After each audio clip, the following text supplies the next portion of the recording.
Hello everybody, this is Scott, Comic Book Hangover, with, as I mentioned yesterday, a 2 weeks worth of weekly haul video. So I'm going to do books that I grabbed last week, which really wasn't a whole lot, mix them in with this week's books, plus we're going to do a bit of a mail call and also share some of the books that I picked up for Free Comic Book Day, which actually I did not pick up for myself. Let's start with those right now, actually. I picked up this Investigators and Zoo Patrol.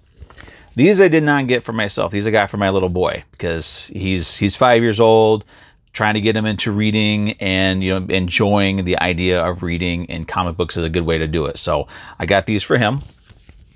So that's what I got for my free comic book day stuff. I didn't grab anything from this week because there really wasn't anything of interest to me.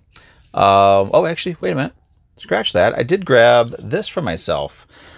Hillbilly, The Lizard of Rusty Creek Cave by Eric Powell. So I did grab one for myself, so I have to retract my earlier statement and make that correction. So this is what I got for myself. Eric Powell, I just like the cover of it, so I figured, you know, what the heck, why not? I need to have some free comic book day stuff for myself. So now before I get into my weekly hauls, I did get a mail call on Instagram. There's a fellow on there who was giving out these, who for $40 was setting out these boxes, blind boxes of books. And so I figured, you know, why not? One of the books in your box was guaranteed to be a Mark Jeweler variant. So I figured, what the heck? I don't have one of those yet. I'd like to have one. So I, you know, tossed the money out there, and this is what I got. Actually, these first two books are ones that I already had in my collection. So this is a Spider-Man 90s series, number 8. I already have that, but you know, it's a sweet cover. So this, I might be able to do something with, maybe pop it in the frame and hang it up on the wall. I also have a copy of this already, Uncanny X-Men 241. I believe this is the first appearance, or one of the first appearances, of the Goblin Queen, Madeline Pryor. I'm going to be looking at the one that I already have and comparing the two, and whichever one is in better condition to be the one that goes in my collection, unless there's a difference in this, which brings me to the next book that was in that box, Amazing Spider-Man Annual number 19. I have this one already, but the one I have is the direct edition, so it's got Spider-Man's face down there. This is the newsstand edition, so this will be going in my collection along with this, with the direct edition. I also got X-Force from the 90s series, number 2.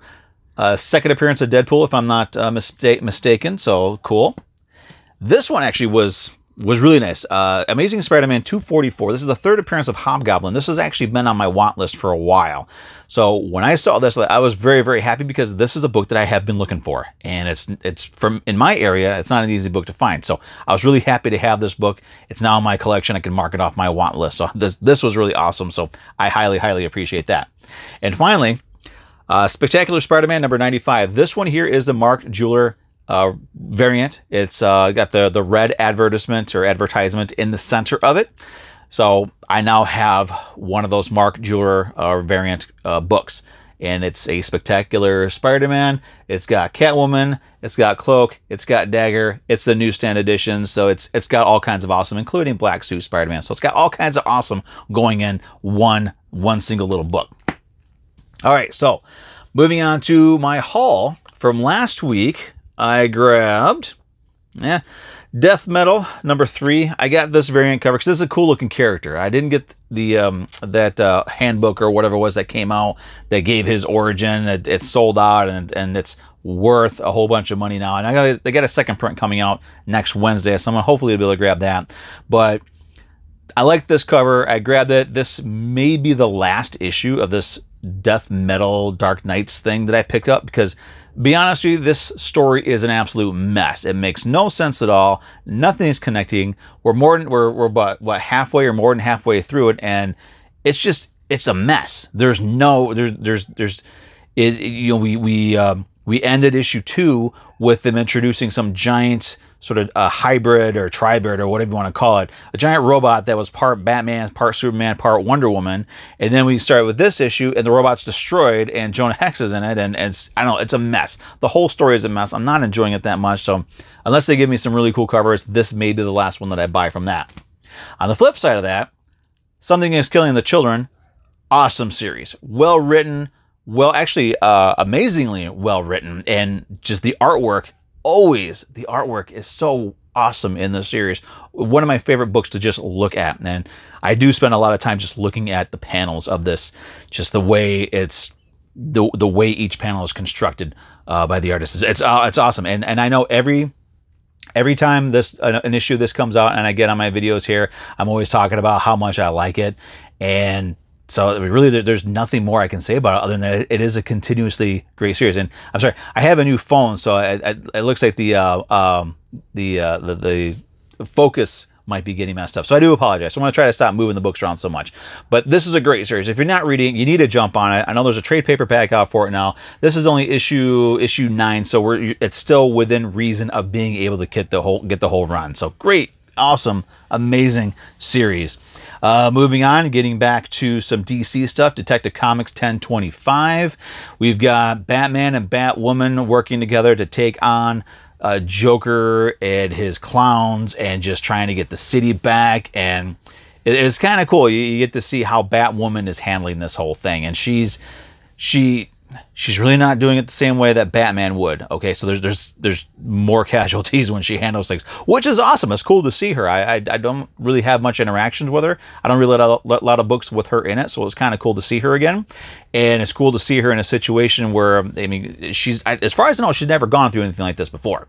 So it's really cool to see how she's handling it. She's just like, well, just get rid of everybody. Just get rid of, if Joker is a cancer, just cut him out, get rid of him. So it's cool, and the way her and Batman work together, that's really well done. So I do kind of hope that she shows up in the next issue, because that was really fun banter between the two. And that Joker War story is awesome. I'm really enjoying Joker War. So the last one from last week was a reprint, DC Classics #3. So this is reprinting the 3rd issue of the Batman Adventures, the classic comic book that's based on one of the best animated series based on a comic book of all time, Batman the Animated Series. So that's great, and it's only what, $1.99 for a reprint. So like the first issue, they still had that down on my LCS, so I grabbed the second copy of the first issue for my little boy, so he can enjoy some Batman as well. So that was really fun. Now for this week's books, let's see here. I got a mix of stuff here. So I guess we're going to do this in no particular order. All right. So Harley Quinn #75, final issue of this series. I grabbed the variant cover because it has Punchline on it. I'm not a Harley Quinn fan. I used to really enjoy her, but since since she's gotten really popular, they really watered her down. She's not the Harley Quinn that I remember, that I enjoy. So I just moved on from her. Punchline, though, is a lot of fun. I'm really enjoying Punchline, and so I grabbed this one because it has a backup story in it, which shows what Harley went through after Punchline slit her throat and dumped her in the sewer. So it was cool to see what happened, and it's sort of like her mind trying to process that, there's Punchline, she's a new chick in town. So, and that's also a pretty sweet cover. I do really like that cover.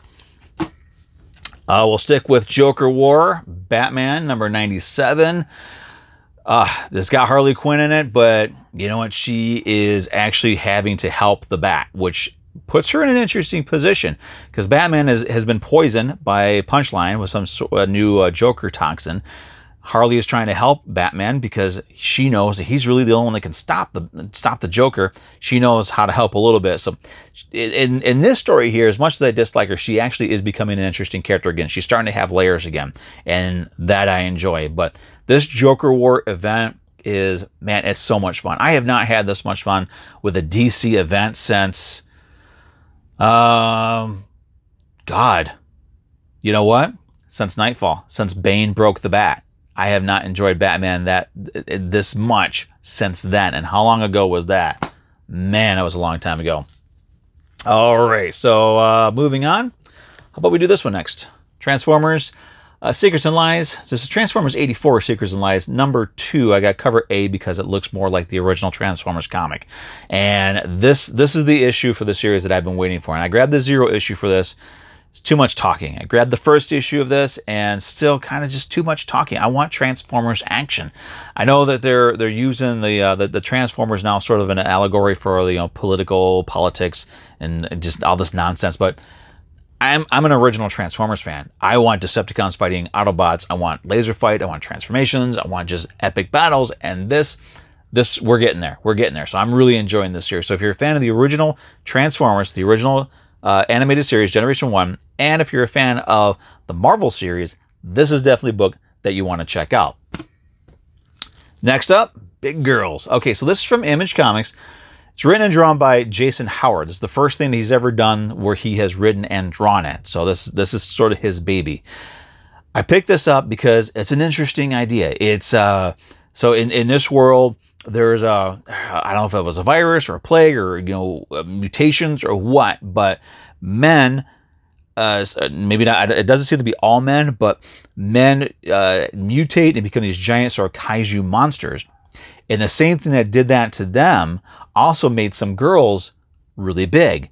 And the difference is the men, when they grow big, they become monsters, mindless sort of kaiju and destroying and killing and all that sort of stuff. But the girls, they retain who they are. So they sort of along the lines of Attack on Titan. They have the safe area with walls.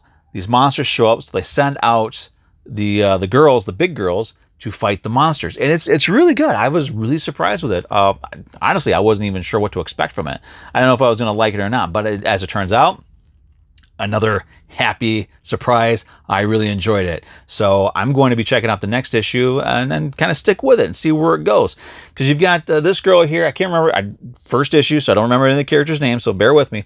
But it's sort of like her first time doing and having any kind of interaction with these men monsters.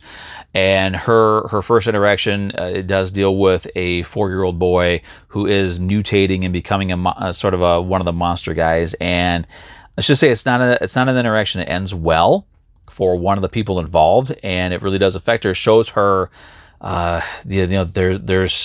it's not always going to be black and white. It's not always going to be right and wrong. Sometimes you got to make the hard decisions, and it was a very shocking scene. I didn't know what to how to really react to it, but it really does set the tone for this world in this series. And yeah, if you're looking for something different, something unique, nice story, actually a really good story. Well written, well drawn. Big Girls from Image Comics, written and drawn by Jason Howard. I do recommend that one as well. And okay, so before let's do this one next. Power Rangers, Draken, New Dawn. I grabbed the regular cover, and of course, because I can't help it, I'm a sucker for these foil variants. I don't know why. I shouldn't, but I really, really like these foil variants. So in this one here, they do return. We return to what they call the world of the coinless. And this is one where Draken, the evil version of Tommy, he took over, and I guess Rita was killed. He defeated Zed and just took over, wiped out all the Power Rangers. So now Kimberly, the Ranger Slayer, so it's Kimberly in this world. She's now the Ranger Slayer. Now she actually she's no longer the Ranger Slayer. She is the ruler of this world. And so she's trying to sort of make amends for the things that Draken did. She's trying to undo his evil and undo all the damage that he did to the world and to the people. So one of the first things she does is she finds out about this prison that he had. So she goes there with new allies and old allies to free all the prisoners and reunite families and try to just start the ball rolling. She comes across this guy in some sort of weird Power Ranger armor and frees him, but he doesn't seem like he wanted to be freed. And you find out that he was captured by Draken and was essentially tortured until he told Draken how Draken could defeat the Rangers. So he was a Power Ranger at one time. The only thing is we don't know who he was. So it's a nice little mystery there. We've also got a new villain, actually not a new villain for the comics, but if you're familiar with some of the shows, especially I want to say Power Rangers in Space. If you're familiar with Power Rangers in Space, if I'm right about the show, new villain for the series, but a familiar villain from that show. And I'm very curious to see where this goes. But another great series. So this is a 3-issue miniseries, so a lot of fun. And jumping over to Marvel, I did grab the facsimile edition of Spider-Man #1 because what the heck, why not? And finally this week, I grabbed Thor #6. The holy crap issue of Thor. Now, Donny Cates is doing a great job. Don't get me wrong. He is a great writer. The problem is he's introducing new characters like Null, and in this one here, Black Winter. The problem is when he's introducing these new characters, he's changing continuity. He's changing established stories to make these new characters fit. I don't like that, because if you have to change the past to get your character to fix, then maybe we shouldn't have that character in the first place. So in this one, he's basically changing the origin of Galactus to make Black Winter fit in the 616. Not my favorite thing, but the confrontation between Thor and Galactus, and then Thor and Black Winter are really good. The huge holy crap moment in this book happens at the end, because Black Winter promises, made the offer to Thor, I can show you how you die. And he didn't want to do it at first, but as Black Winter was ceasing to be, we'll say, he made the offer again, and Thor agreed. He wanted to see how he meets his end. And in a double page spread, a good old fashioned splash page, double page splash, we see how Thor meets his end, and it's a jaw-dropping moment. You've got 2 artifacts, you got 1 franchise. We'll just call it a franchise. You've got an iconic villain, but then you've also got something else on this villain's hand that I don't know what the heck it is. It looks like something from Darkness or something. I don't know. Another comic book, but it's amazing. It was really cool. I actually spent quite a bit of time just stuck on that page before I turned it again and saw the last page and then needed to be continued or whatever. But a great issue. I actually called my local comic shop and asked if they had any extra copies of this or a low-priced variant for it, because I want 2 copies of this, because that double page spread was amazing. So that's what I got. Those are my books for this week. So again, sorry if the picture looks different, or if the focus was a little off this time. I just got this phone not too long ago, actually earlier today, probably about an hour or 2 ago. So this is my first time doing it. I've also got something different going on with the microphone, so I'm hoping that I'm not messing up the sound too much in this video, because I really don't want to do it again. So that's it. We're going to wrap this up now so I can get this thing uploaded. So thank you for watching. Please subscribe and click that like button. Comment down below. I got some comments on my last video, and I was going to respond to them on this, but I started the video and I can't find the comments. I wrote them down. I can't find them anywhere. So I will respond actually in the comments from my last video. So that's it. That's what I got. Thanks for watching, and we'll see you next time.